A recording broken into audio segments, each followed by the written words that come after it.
蒙将軍，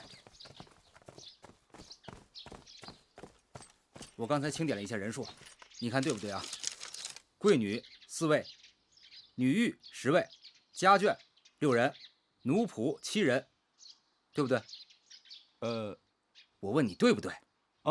对。行了，這些人入住驛館，剩下的人住在驛館外。好，舒公主，請跟我來。一個小吏竟敢對將軍如此大聲言辭，可見其人尊卑不分，粗鄙之地，教化使人。商君之法，在秦國的邊城都能執行得如此嚴厲，連蒙敖這種桀驁不馴的人都要恪守屈從，可見秦國紀律嚴明。剩下的人跟我來。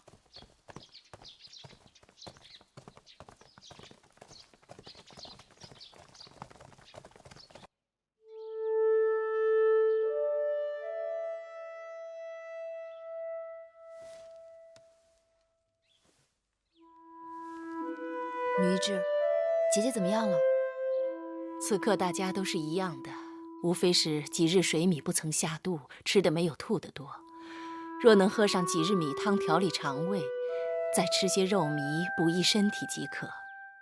只是舒公主正在發燒，若醫治不好，便會轉成重症或危及性命。那怎麼辦啊？我先為公主行針砭之術，再開個方子，連吃5日，或可緩解。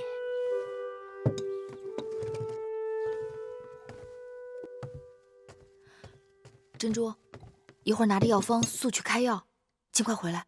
是。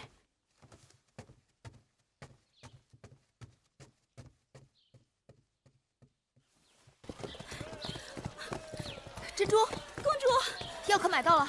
没有，奴婢出門走了好久才看見一家藥鋪。我把方子給那裡的旗人看，他們翻來覆去，根本看不懂。我再跟他們多說，乾脆不理我。奴婢該死，誤了舒公主的湯藥。怎麼會這樣？笨死的賤婢，給公主抓個藥都辦不成。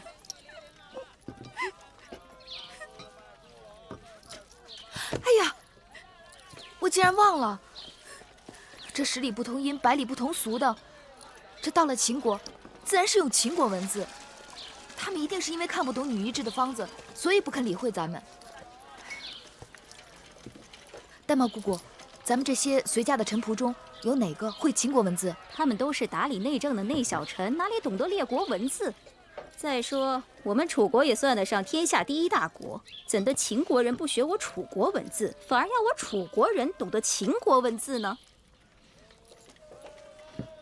我去找蒙敖。蒙某是甲士，負責護送楚國公主到我大秦國都，遵行的是保護之責。至於其他的事情，自然是由貴國公主自己做主。再說蒙某又不是什麼臣僕之輩，這種雜役小事，請公主自便。我並非是打算勞駕將軍，我只求你派給我一個懂楚文的秦兵，去藥鋪抓藥罷了。你們楚國的貴人，自然是經常把楚國的士卒當成下人。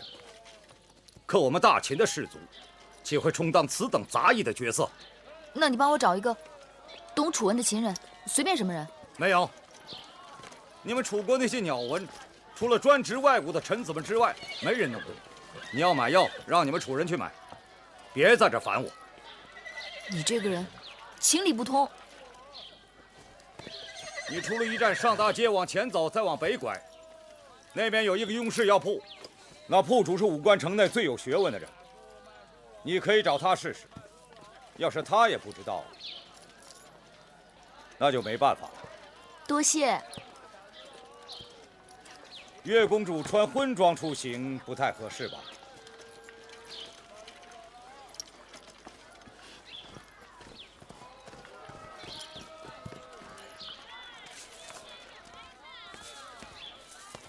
敢問先生，此處可是雍氏藥鋪？正是正是，老朽便是這雍氏藥鋪的掌櫃。先生，可识得上面的字？识得识得。请先生按方抓药。好好好。麻黄、桂枝、生姜。哎，不对呀，你这药方哪里来的？怎么了？你这药方用量有差错，我不能给你抓这个药。哎，我这药方是女医開的，醫術高明，不會有誤。我就不夠高明嗎？啊，我說不對就不對，你趕緊走吧。我這是救命的藥，你怎麼可以這樣？什麼藥不救命啊？你這藥方用量有差錯，你這是害人。你快走吧，找開方的人再問一問。啊，公子。在下雍瑞，雍氏藥鋪的主人，敢問何事惹得貴人煩惱？聽說先生見聞廣博，無所不知，這是我的藥方，勞煩您看看，為何你家掌櫃硬說這用量有誤？這藥方上寫的是鳥傳，貴人可是來自楚國？正是。不知道為什麼這位先生不肯接我的藥方。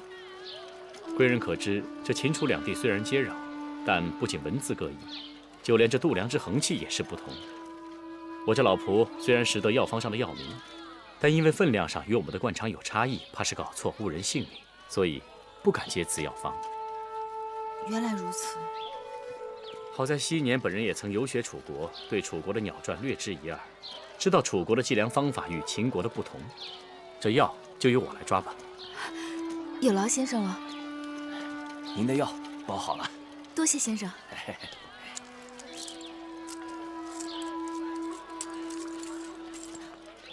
那我這楚國的錢在秦國是不是也不能用啊？也不是不能用，一般來說就是稱重。不管什麼錢幣，大致分量都差不多。我看你初到秦地，若是要多待幾日的話，定是要去兌換錢幣的。那我找何人可以兌換錢幣？此城的銀號也是本人